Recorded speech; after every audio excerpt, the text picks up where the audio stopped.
모든 만물에는 목적이 있습니다.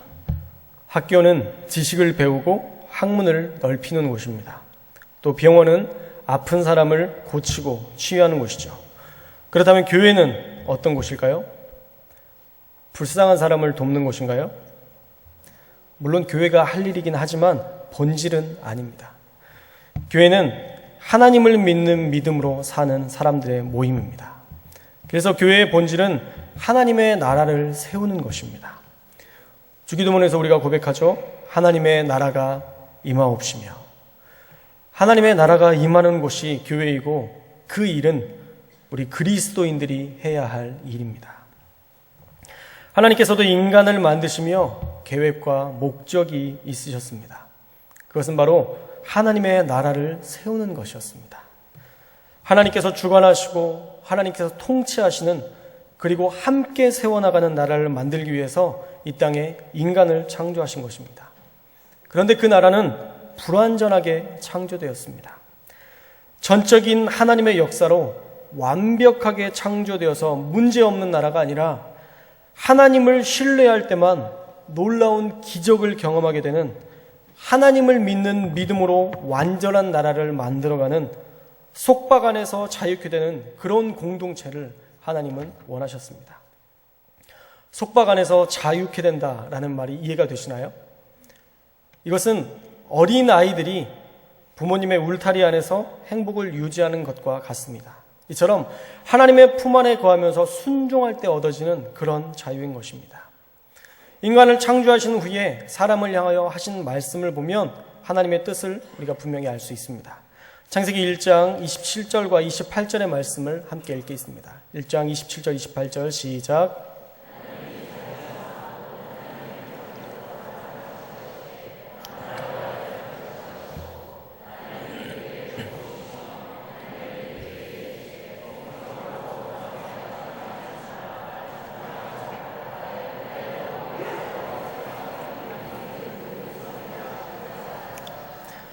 인간을 창조하신 후에 하나님께서는 완벽하게 하나님께 복종할 수 있도록 디자인하신 것이 아니라 번성하되 땅에 충만하고 정복하고 모든 생물을 다스릴 권세를 주셨다라는 것입니다.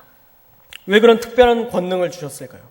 그것은 바로 하나님의 나라를 세울 수 있는 유일한 존재로 하나님께서 빚으셨고 하나님의 숨을 불어넣은 유일한 영적인 존재로 인간을 창조하셨기 때문입니다.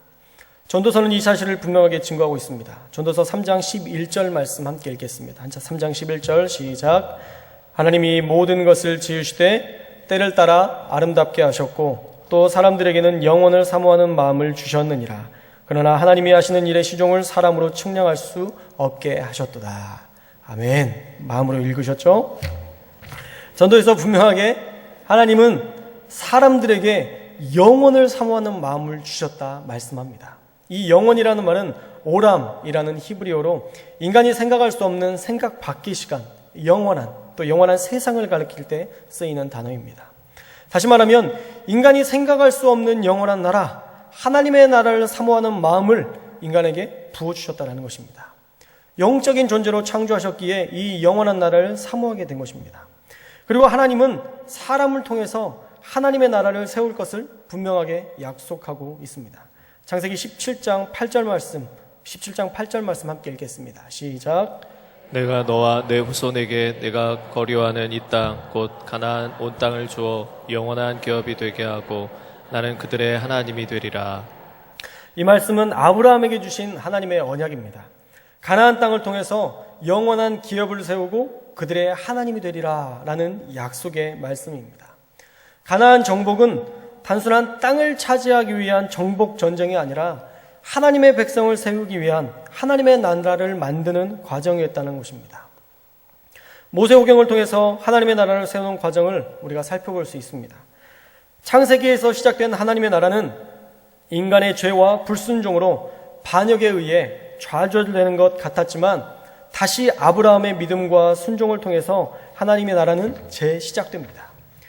출애굽기에서는 억압과 노예 근성으로부터의 해방을 보여주고 있습니다. 하나님의 나라는 거짓 애굽신들에 대한 해방이기도 했습니다. 그러나 이스라엘 안에서 하나님의 나라가 건설되기 위해서는 이스라엘 백성이 품성적으로 거룩한 백성이 되지 않으면 도저히 변화될 수 없기 때문에, 하나님의 나라가 될 수 없기 때문에 레위기를 통해서 성품의 변화를 꿈꾸십니다. 레위기를 통해서 거룩하신 하나님과 거룩한 백성 이스라엘과의 연합과 동거를 통한 변화를 꿈꾸셨어요. 그래서 죄로 말미암아 멀리 떨어진 이스라엘과 하나님 사이에 친밀성을 회복하는 도구가 바로 제사였습니다. 이 레위기의 제사 신학은 가까이 나아감의 신학입니다. 멀어진 하나님과 사람 사이의 관계를 회복하는 하나님 나라 백성으로서의 성숙을 말씀하고 있습니다. 또 민수기에서는 하나님의 나라가 자유를 위한 조직화, 또 쉼 없는 연단, 또 자기 부인의 광야 여정임을 밝히게 됩니다. 히브리 노예인들이 법적으로는 자유를 얻었지만 품성적인 자유를 얻기까지는 혹독한 대가를 치르게 됩니다. 그러나 그러한 대가는 하나님 나라에 속한 자들로서 하나님께서 성품을 단련하시기 위한 필수 불가결한 것이었습니다. 그래서 민수기에서는 하나님의 백성들의 원망과 하나님을 향한 백성들의 원망과 또 성품적으로 못난 모습을 하나님께서 징계하심으로 성품을 훈련하셨습니다. 그리고 마지막으로 신명기에서는 하나님의 나라를 이루기 위한 세상을 향한 복된 공격, 그리고 거룩한 육박전이 나타납니다. 신명기는 하나님의 나라가 지상에 돌입하면서 치르게 되는 하나님의 거룩한 영적 전쟁입니다. 그 당시의 전쟁은 그 당시의 영주들, 지도자들과의 전쟁이었습니다. 그 전쟁을 통해서 하나님의 백성들은 하나님의 나라의 확장을 꿈꾸게 하셨습니다. 사람은 하나님의 나라를 사모하며 그 땅을 정복해감으로 번성과 번영을 누릴 수 있는 자들로 하나님은 우리를 창조하셨습니다. 그래서 하나님의 나라는 그냥 세워지지 않습니다. 하나님의 나라는 가나안 땅을 정복할 때 여리고를 정복하듯이 획일적으로 정복하게 하지 않으셨습니다.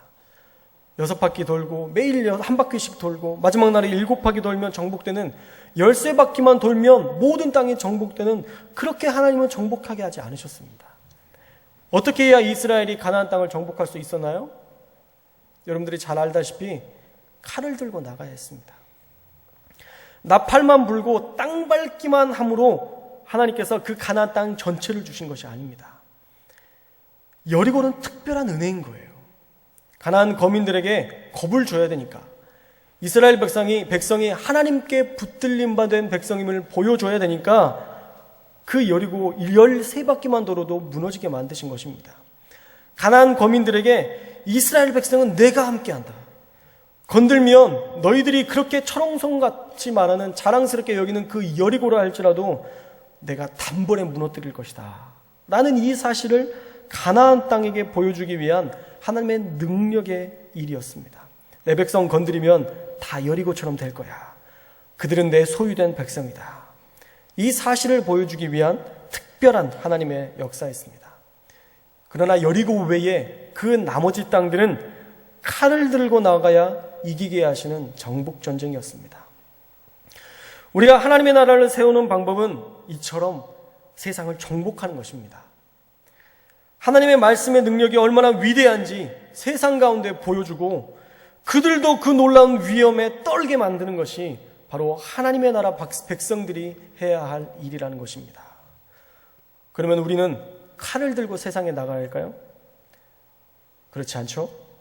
세상을 정복하는 방법은 이제 칼이 아니라 바로 하나님을 믿는 우리가 하나님의 방법으로 살아가는 것이 바로 세상을 정복하는 방법입니다. 그렇다면 우리가 어떻게 하나님의 방법을 알 수 있을까요? 어떻게 정복하는 하나님의 방법을 알 수 있을까요? 우리가 어떻게 하나님의 나라를 세울 수 있겠습니까? 오늘 말씀은 우리에게 분명한 답을 제시합니다. 누가복음 17장 20절에서 21절 말씀 함께 읽겠습니다. 시작. 바리새인들이 하나님의 나라가 어느 때에 임하나이까 묻거늘 예수께서 대답하여 이르시되 하나님의 나라는 볼 수 있게 임하는 것이 아니요 또 여기 있다 저기 있다고도 못하리니 하나님의 나라는 너희 안에 있느니라. 하나님의 나라는 어디에 있다고요? 너희 안에 있다는 겁니다. 이미 하나님의 나라는 우리 안에 있습니다. 이미 답은 우리에게 있다는 것입니다. 할렐루야. 이미 여러분 가운데 답이 있다는 거예요. 앞서 하나님의 나라는 싸우는 것이라고 말씀드렸죠. 영적 전쟁 가운데에서 승리해야만 얻을 수 있는 나라라고 말씀드렸습니다. 정말 그렇습니다. 하나님의 나라는 영적 전쟁을 통해서만 얻을 수 있는 나라입니다. 가만히 있으면 이루어지는 나라가 아닙니다. 하나님께만 책임을 떠맡기면 되는 나라가 아닙니다. 하나님의 나라를 세우는 사람은 하나님의 나라를 마음에 품는 사람만이 이룰 수 있는 것입니다. 여러분의 마음에 하나님의 나라가 임하고 있나요? 로마서 14장 17절은 이렇게 이야기합니다. 우리 함께 읽겠습니다. 로마서 14장 17절 시작. 하나님의 나라는 먹고 마시는 것이 아니요 오직 성령 안에 있는 의와 평강과 희락이라.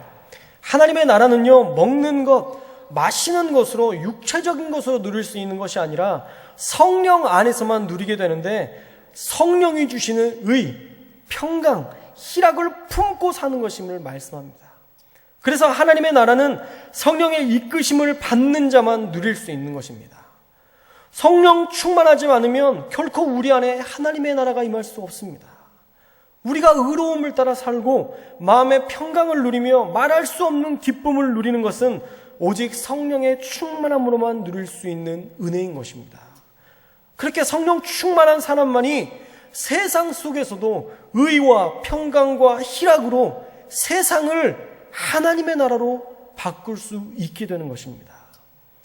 고린도전서 4장 20절도 이렇게 얘기합니다. 4장 20절 말씀을 함께 읽겠습니다. 시작. 하나님의 나라는 말에 있지 아니하고 오직 능력에 있습니다. 하나님의 나라는요, 말로만 되는 것이 아니라 능력에 있답니다.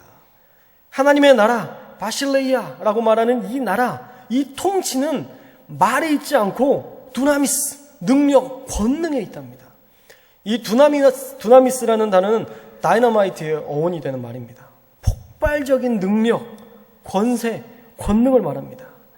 사도행전 1장 8절에서 하나님께서 예수님께서 여러분들에게 이렇게 이야기를 하셨죠. 오직 성령이 너희에게 임하시면 너희가 권능을 받고 예루살렘과 온 유대와 사마리아와 땅끝까지 이르러 내 증인이 되리라.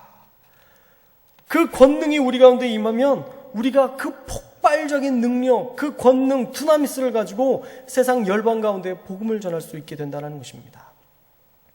하나님은 우리가 세상을 살아갈 때에 권능을 가지고 폭발적인 힘을 가지고 세상을 하나님의 나라로 바꾸시기를 소망합니다. 힘없이 맥없이 살다가 주여 힘 주소서, 주님 도와주소서, 불쌍히 여기소서, 그냥 그런 기도만 하고 정말 불쌍하게 하나님 앞에 뭐라도 구하는 그런 모습으로 사는 걸 원하는 것이 아니라, 긍휼만 구하는 자로 사는 것이 아니라 능력을 가지고 세상의 악한 권세를 깨부시고 세상의 악한 권세를 파하며 선으로 악을 이기는 승리의 역사를 보기를 원하신다는 것입니다. 마태복음 10장 1절 말씀을 함께 읽겠습니다. 마태복음 10장 1절 시작. 예수께서 그의 12제자를 부르사 더러운 귀신을 쫓아내며 모든 병과 모든 약한 것을 고치는 권능을 주시니라. 하나님께서 우리를 부르신 이유는 우리에게 권능을 주셔서 더러운 귀신을 쫓아내고 모든 병과 약한 것을 고치며 세상을 바꾸는 믿음으로 세상을 정복하는 공동체가 되기를 소망하며 우리를 세우신 것입니다. 믿으십니까? 여러분은 그런 존재입니다. 여러분들은 이미 하나님께서 그런 권능을 주신 자들입니다. 하나님의 나라가 어떻게 이 땅 가운데 임할 수 있나요? 바로 저와 여러분을 통해서 이루어질 줄로 믿습니다. 아이고, 나 같은 나이 많은 사람이 어떻게 하나님의 나라를 세우는 이런 엄청난 일을 할 수 있나요? 목사님, 이젠 전 틀렸어요. 아니요, 나이와 상관없습니다. 만약 여러분이 성령을 마음에 품고 성령의 역사를 소망하면서 성령의 일을 감당하기를 소망한다면 하나님의 나라가 여러분이 있는 곳에서 여러분의 기도로 이루어질 것입니다.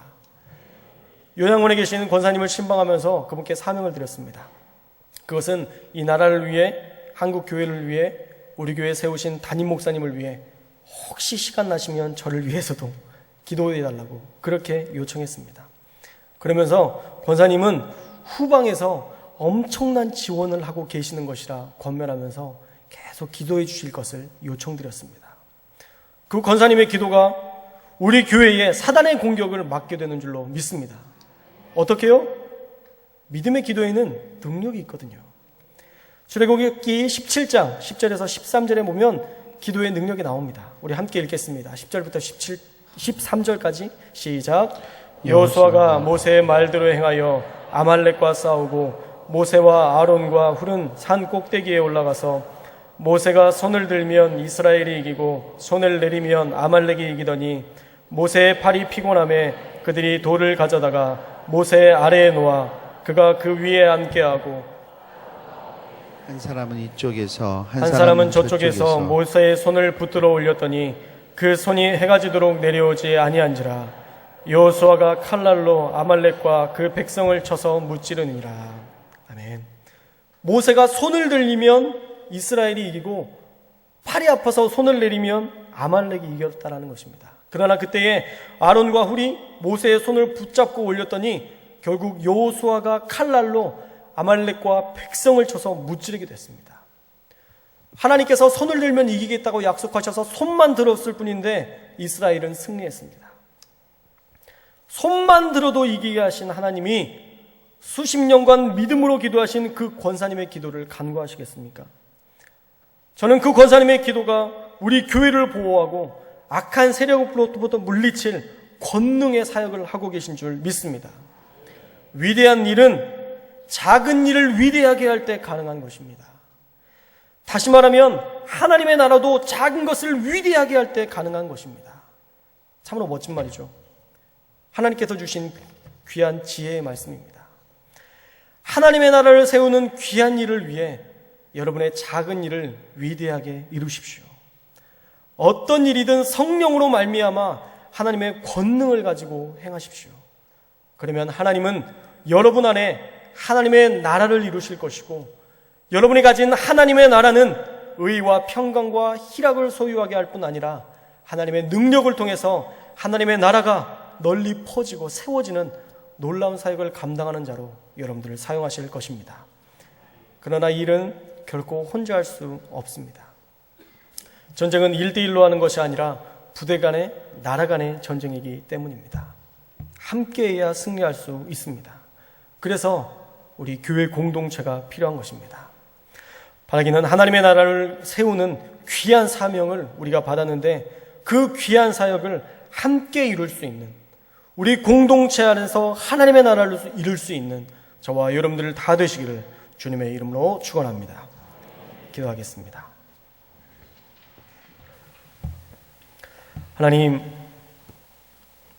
하나님의 나라를 세우기 위한 하나님의 열정을 오늘 말씀을 통해서 배웠습니다. 주님, 우리 교회가 하나님의 나라를 세우는 귀한 공동체로 일어서게 하여 주옵소서.